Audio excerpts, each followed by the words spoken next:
রাজনৈতিক সরকার গঠন করে মানুষের কল্যাণে কাজ করতে চায় বিএনপি। লন্ডনের তারেক রহমান ডিসেম্বরের মধ্যে নির্বাচন দাবি করে সবাইকে ঐক্যবদ্ধ হওয়ার আহ্বান। লক্কর ঝক্কর বাসের দখলে রাজধানীর সড়ক, সরকার সময় বেঁধে দিলেও আসেনি পরিবর্তন। মালিক ও শ্রমিক সংগঠনগুলোকে দুষছেন পরিকল্পনাবিদ। অভিযানের কথা জানালো বিআরটিএ। সচল করা হয়েছে ওয়্যারহাউস স্ক্যানার মেশিন। ভারতকে এড়িয়ে ট্রান্সশিপমেন্টের জন্য প্রস্তুত চট্টগ্রাম বিমানবন্দর। সরকারের অনুমতির অপেক্ষা। ৩.৫ লাখে আটকে আছে ব্যক্তি শ্রেণীর করমুক্ত আয়সীমা। উচ্চ মূল্যস্ফীতি বিবেচনায় বাড়ানোর দাবি। ইতিবাচক আভাস অর্থ মন্ত্রণালয় ও এনবিআরের। এবং গাজায় ইসরায়েলি হামলায় নিহত আরও ১৫১। উত্তরাঞ্চলে বন্ধ সব হাসপাতাল। ফিলিস্তিনের স্বাধীনতাকামী সংগঠনকে অস্ত্র ও উপত্যকা ছাড়ার শর্ত নেতানিয়াহুর, মানতে নারাজ হামাস।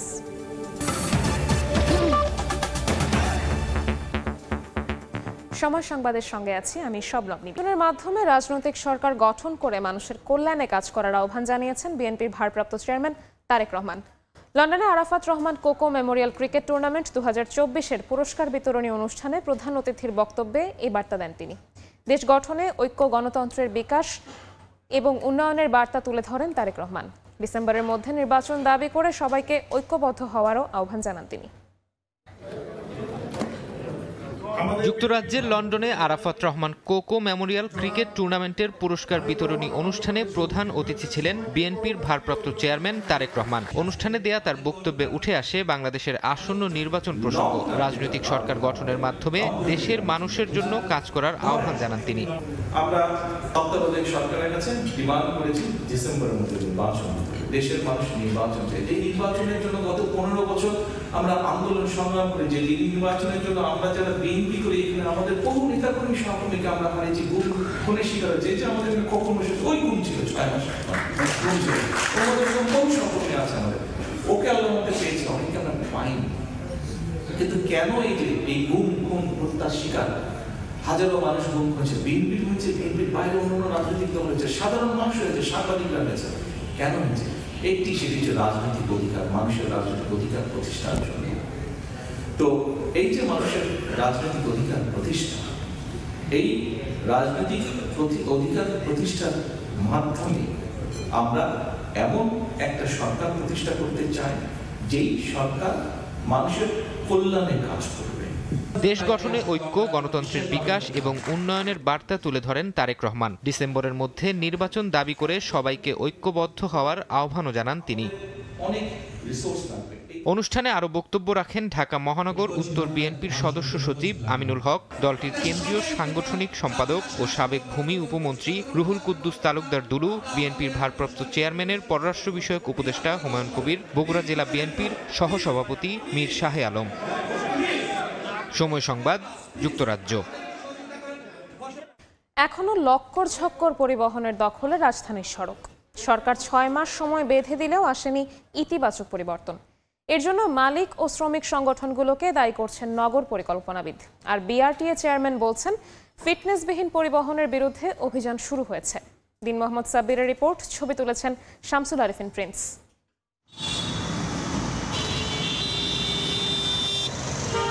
কালো ধোঁয়ায় সড়ক অন্ধকার করে ছুটে চলছে বাস। নষ্ট সিগন্যাল লাইট, ভাঙা গ্লাস আর চাকার অবস্থাও নাজুক। মরিচায় আচ্ছাদিত জোড়াতালি দেয়া বডিও খসে পড়ার উপক্রম। এমন লক্কর ঝক্কর পরিবহন দাপিয়ে বেড়াচ্ছে রাজধানীর প্রতিটি সড়ক। অথচ রাজধানীতে চলতি মাস থেকে গণপরিবহনের এমন চিত্র আর দেখার কথা ছিল না। গেল বছরের অক্টোবরে ৬ মাস সময় বেঁধে দিয়ে ফিটনেসবিহীন এসব যানবাহন বন্ধের ঘোষণা দেয় সরকার। বাস্তবতা হলো সরকারি ঘোষণা তোয়াক্কা না করেই সড়ক দাপিয়ে বেড়াচ্ছে ফিটনেসবিহীন গণপরিবহন।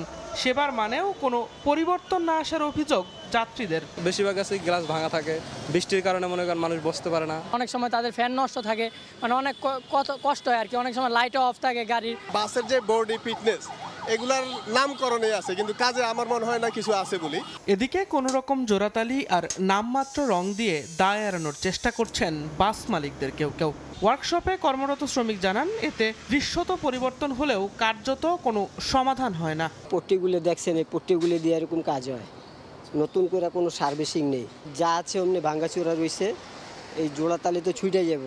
ফিটনেসবিহীন গাড়ির অবস্থা যেমনই হোক তা নিয়ে যেন কোনো মাথা ব্যথা নেই মালিকদের। কাগজে কলমে বৈধতা আছে জানিয়ে দায় সারছেন মালিক সমিতির নেতা।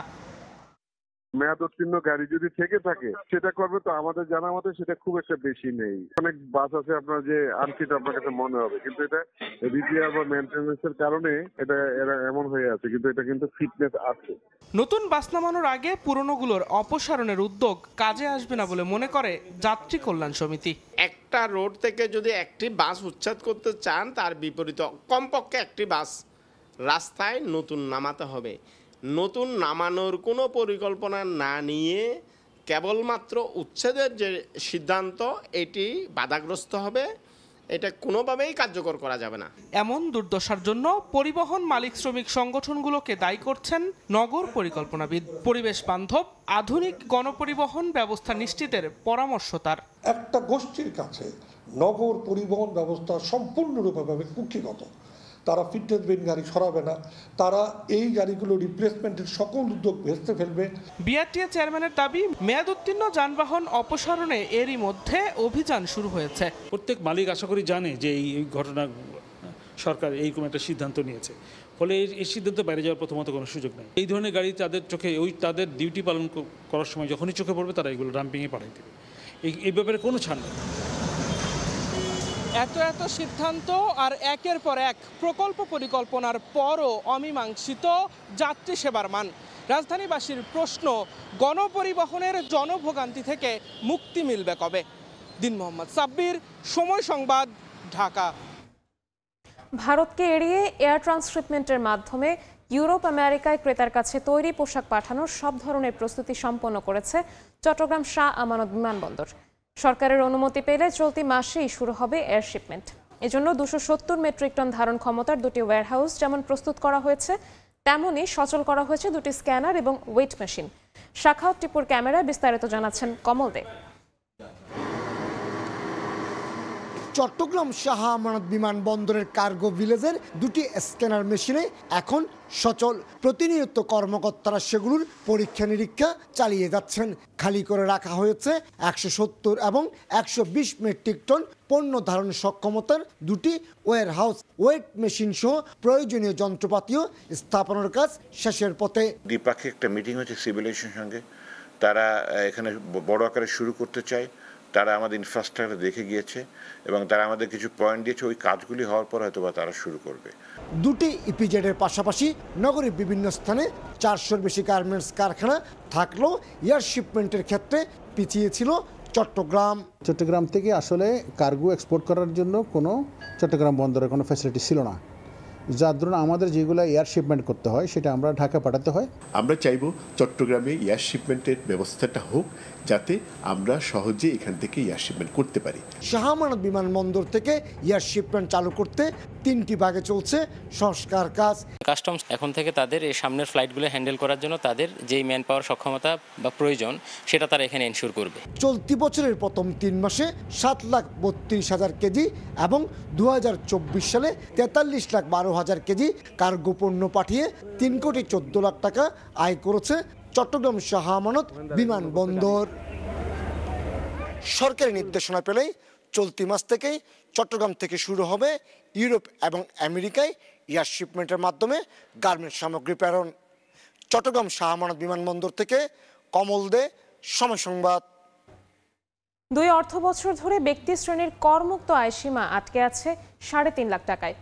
উচ্চ মূল্যস্ফীতি বিবেচনায় আসছে বাজেটে তা বাড়ানোর দাবি জানিয়েছেন করদাতা ও ব্যবসায়ীরা। করমুক্ত আয়সীমা বাড়ানোর পাশাপাশি করজাল বাড়ানোর পরামর্শ অর্থনীতিবিদদেরও। অর্থ মন্ত্রণালয় ও এনবিআর থেকে মিলেছে বাড়ানোর আভাস। ফরহাদুর রহমানের রিপোর্ট। সর্বশেষ 2023-24 অর্থ বছরে বার্ষিক করমুক্ত আয়সীমা 3 লাখ টাকা থেকে বাড়িয়ে 3.5 লাখ টাকা করে সরকার। চলতি অর্থ বছরেও একই রাখা হয় এই সীমা। সেই হিসাবে ব্যক্তির মাসিক আয় 29,167 টাকা হলে গুনতে হয় 5% আয়কর। বর্তমান উচ্চ মূল্যস্ফীতির বাজারে করসীমা নিয়ে অসন্তোষ সাধারণ মানুষের। বাজেটে সীমা বাড়ানোর দাবি তাদের। খাওয়া, ঘর ভাড়া এগুলো সবকিছু অ্যাডজাস্ট মিলাইলে আপনার অবশিষ্ট কিছুই থাকে না, তাহলে ট্যাক্স দেবে কোথা থেকে? 3.5 লাখ টাকা করে যে এখন যে ট্যাক্স অ্যালাউন্সের পার্টটা, এটা মানে খুবই কম। এটা আমার মনে হয় আরও বাড়ানো উচিত। মানুষের আয়ের সাথে ব্যয়ের যে তুলনা, এই তুলনা করতে গেলে 5 লাখ টাকা যদি ঊর্ধ্বে করা হয় তাহলে হয়তো মানুষের এক্সপেকটেশনের একটা প্রত্যাশা এটা আমরা করতে পারি আর কি। এনবিআরের তথ্য, বর্তমানে 1,11,00,000 শনাক্তকরণ নম্বর বা টিএনআইধারী আছেন। যদিও চলতি অর্থ বছরে এখন পর্যন্ত 40 লাখ করদাতা রিটার্ন দিয়েছেন। ব্যবসায়ীরা বলছেন, করমুক্ত আয়সীমা বাড়ানোর পাশাপাশি করজাল বাড়াতে সরকারকে উদ্যোগী হওয়া দরকার। অল্প সংখ্যক করদাতা যারা রেগুলার কর দেন, তাদের উপরে যদি করের বোঝা আরও বাড়ান, তাহলে যেটা হবে তাদের বিনিয়োগ সক্ষমতা কমে আসবে এবং অর্থনীতি যে সবচেয়ে গতিশীল যে অংশটা, তাকে আপনি দমিয়ে দিবেন। করদাতার সংখ্যা যদি এখন ধরেন 40 লাখ আছে, এটাকে যদি 1 কোটি করা যায় কিংবা 90 লাখও করা যায়, তাহলেও কিন্তু আপনার ট্যাক্স রেট না বাড়িয়েও কিন্তু সরকারের রাজস্ব আয় অনেকখানি বাড়বে। এদিকে এনবিআর ও অর্থ মন্ত্রণালয়ের সূত্র বলছে, আগামী বাজেটে ব্যক্তিশ্রেণীর করমুক্ত আয়সীমা 3.5 লাখ টাকা থেকে বাড়িয়ে করা হতে পারে 4.25 লাখ টাকা। দেশের অর্থনৈতিক পরিস্থিতি সামনে এনে করমুক্ত আয়সীমা বাড়িয়ে অন্তত 5 লাখ টাকা করার পরামর্শ এই অর্থনীতিবিদের। ইন্ডিয়াতে কিন্তু গত বছর করমুক্ত আয় 5 লাখ থেকে 12 লাখ রুপিতে উন্নীত করছে। সেখানে আমরা 3.5 লাখ টাকা, গত কয়েক বছর থেকে মূল্যস্ফীতির যে অবস্থাটা 9%-এর উপরে 10%-এর কাছাকাছি, সে জায়গায় আমি মনে করি সীমাটা 5 লাখ টাকা পর্যন্ত হওয়া উচিত। শুধু করমুক্ত আয়সীমা বাড়ালেই হবে না, আয়ের পথ সুগম করার তাগিদ ব্যবসায়ী অর্থনীতিবিদদের। ফরহাদুর রহমান, সময় সংবাদ, ঢাকা।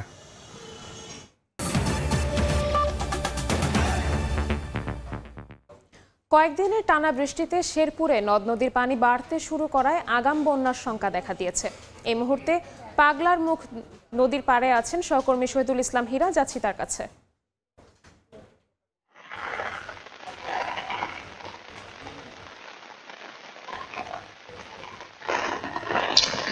টানা কয়েকদিনের বৃষ্টিতে কিন্তু শেরপুরের নদ নদীর পানিগুলো বৃদ্ধি পেয়েছে। শেরপুরে আসলে নদীগুলো ভারত থেকে নেমে এসেছে। শেরপুরের ঝিনাইগাতিতে রয়েছে মহানসী নদী, নালিতাবাড়িতে ভোগাই এবং চেল্লাখালী নদীর পানি কিন্তু আসলে কিছুটা বেড়েছে, তবে এখন পর্যন্ত দুকুল উপচে যায়নি। এই বন্যার আগাম বন্যা হতে পারে এমনটাই সতর্কতা জারি করেছেন দুর্যোগ ব্যবস্থাপনা মন্ত্রণালয় থেকে। এমন একটি সতর্কতা জারি করে গত 15 তারিখে আসলে যে শেরপুরের জেলা প্রশাসক সহ উপজেলাগুলো থেকে উপজেলা প্রশাসনগুলোকে একটি চিঠি দিয়েছেন যে আগাম বন্যা হতে পারে। তবে আমি বিভিন্ন এলাকায় ঘুরে দেখেছি, নদীর পানি কিন্তু এখন পর্যন্ত নদীর ভিতরে রয়েছে, নদী উপচে এখন পর্যন্ত কিন্তু বাইরে যায়নি। তবে একটা বিষয় আপনাকে জানিয়ে রাখি, গত 3 দিন যাবত যে মুষলধারে বৃষ্টি হচ্ছে, সেই বৃষ্টি যদি আরো কয়েকদিন অব্যাহত থাকে তাহলে কিন্তু আসলে বন্যা হওয়ার আশঙ্কা রয়েছে। শুধু বৃষ্টি হলেই নয়, বৃষ্টি হওয়ার সাথে সাথে পাশাপাশি যদি উজান থেকে পানি নেমে আসে তাহলে কিন্তু আসলে বন্যার আশঙ্কা রয়েছে। তবে একটা বিষয় আমি আপনাকে জানিয়ে রাখি, উপজেলা প্রশাসনের পক্ষ থেকে কিন্তু শেরপুরের বিভিন্ন গ্রামে গঞ্জে কিন্তু আসলে মাইকিং করা হয়েছে এবং কৃষক কিন্তু আসলে ধান ক্ষেত থেকে ধান কিন্তু আসলে কেটে নিয়েছেন। এ পর্যন্ত কিন্তু আসলে বিভিন্ন এলাকায় 80 থেকে 85% ধান কাটা হয়েছে বলে আমাকে জানিয়েছেন উপজেলা প্রশাসনের কর্মকর্তারা। তবে পাহাড়ি ঢল যদি চলে আসে খুব শীঘ্রই 2-1 দিনের মধ্যে, তাহলে কিন্তু বন্যা অবধারিত বলে আমাকে জানিয়েছেন উপজেলা প্রশাসন। তো বন্যা বা পাহাড়ি ঢলের এই ছিল আমার কাছে সর্বশেষ তথ্য। সরাসরি যুক্ত ছিলাম শেরপুরে। ভাটারা থানার হত্যা চেষ্টা মামলায় গ্রেফতার অভিনেত্রী নুসরাত ফারিয়াকে আদালতে নেওয়া হয়েছে। এই মুহূর্তে ঢাকার সিএমএম কোর্টে আছেন সহকর্মী আলতাফ হোসাইন, সরাসরি যাচ্ছি তার কাছে।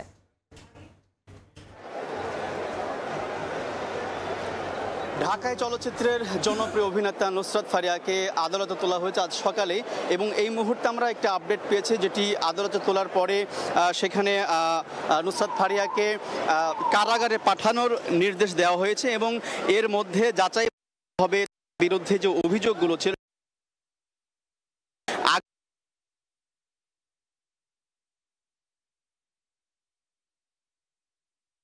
সকাল 9টা 8:30টার দিকে মূলত নুসরাত ফারিয়াকে আদালতে তোলা হয়। এর আগে আমরা যে ঘাটালা থানায় একটি হত্যা মামলায় তাকে কিন্তু আজ সকাল 9টা-8টার দিকে মূলত নুসরাত ফারিয়াকে আদালতে তোলা হয়। এর আগে আমরা জানি যে ভাটারা থানা একটি হত্যা চেষ্টা মামলায় তাকে কিন্তু বিমানবন্দর থেকে গতকাল রোববার বিমানবন্দর থেকে তাকে আটক করা হয় এবং একই সঙ্গে আমরা জানি যে বৈষম্য বিরোধী ছাত্র আন্দোলনের সময় আসলে যখন সমস্ত শ্রেণী পেশার মানুষ যখন আন্দোলনে সম্পৃক্ত হয়েছিল, সেই সাথে সবি জঙ্গলের মানুষও কিন্তু সেই সময়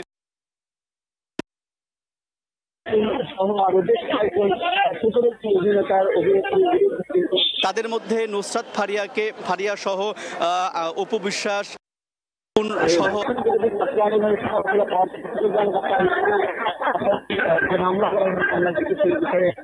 করা হয়েছে।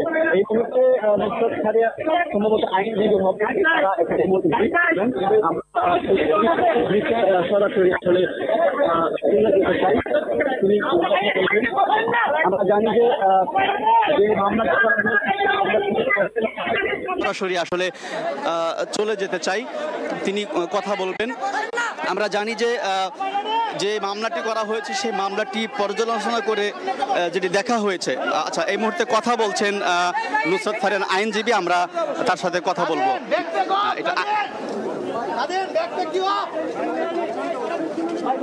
আসামি পক্ষের আইনজীবী, হ্যাঁ কথা বলছেন আইনজীবী। মামলা হয়েছে যে ডেট অফ অকারেন্স উনি কানাডায় অবস্থান করছিলেন এবং আমরা সেই সুবাদে তার পাসপোর্টের অ্যারাইভাল এবং ডিপার্চার সিল আদালতে প্রেরণ করেছি। তার পরিপ্রেক্ষিতে আদালত বলেছে যে সামনের 25 তারিখ পুলিশকে 22 তারিখ এটা পুলিশকে দিয়ে তদন্ত করে রিপোর্ট দিতে এবং জামিনের ফেরত শুনানি হবে। আজকে এই হচ্ছে আপডেট।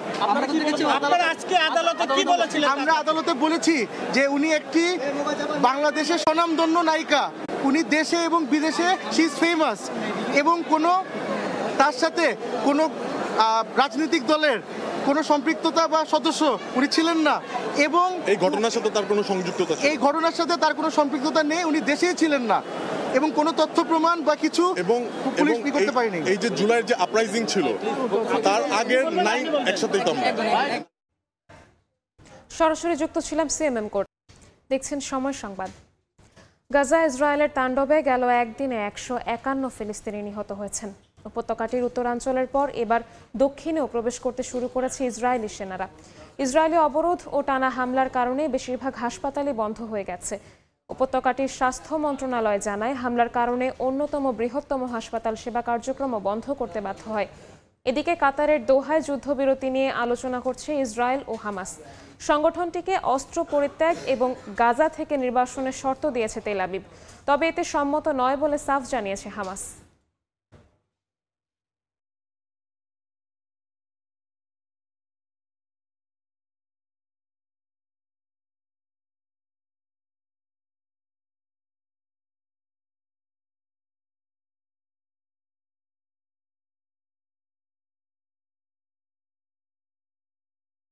সংবাদ।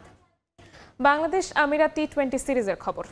সিরিজ নিশ্চিতের লক্ষ্য নিয়ে দ্বিতীয় টি-20তে আজ আরব আমিরাতের মুখোমুখি হবে টাইগাররা। ম্যাচ শুরু হবে বাংলাদেশ সময় রাত 9টায়। প্রথম ম্যাচে পারভেজ ইমনের ব্যাটিং তাণ্ডবে জয় পেয়েছে বাংলাদেশ, তবে বাকি ব্যাটারদের পারফরমেন্স ছিল বেশ নাজুক। এক তাওহিদ হৃদয় ছাড়া 20 রানের গন্ডি পেরোতে পারেননি কেউই। পাকিস্তান সিরিজের আগে যা নিয়ে দুশ্চিন্তা আছে টিম ম্যানেজমেন্টে। এই ম্যাচে আসতে পারে একাধিক পরিবর্তন। একাদশে সুযোগ মিলতে পারে সৌম্য সরকার ও নাজমুল হোসেন শান্তর। এছাড়া রিশাদ হোসেনকেও দেখা যেতে পারে দলে। আর মুস্তাফিজ আইপিএলে থাকায় নাহিদ রানার ওপরেই আস্থা রাখতে হবে টিম ম্যানেজমেন্টের। এ পর্যায়ে শীর্ষ সংবাদগুলো জানিয়ে দিচ্ছি আরেকবার। রাজনৈতিক সরকার গঠন করে মানুষের কল্যাণে কাজ করতে চায় বিএনপি। লন্ডনে তারেক রহমান। ডিসেম্বরের মধ্যে নির্বাচন দাবি করে সবাইকে ঐক্যবদ্ধ হওয়ার আহ্বান। লক্কর ঝক্কর বাসের দখলে রাজধানীর সড়ক। সরকার সময় বেঁধে দিলেও আসেনি পরিবর্তন। মালিক ও শ্রমিক সংগঠনগুলোকে দুষছেন পরিকল্পনাবিদ। অভিযানের কথা জানালো বিআরটিএ। এবং সচল করা হয়েছে ওয়্যারহাউস স্ক্যানার মেশিন। ভারতকে এড়িয়ে এয়ার ট্রান্সশিপমেন্টের জন্য প্রস্তুত চট্টগ্রাম বিমানবন্দর। সরকারের অনুমতির অপেক্ষা।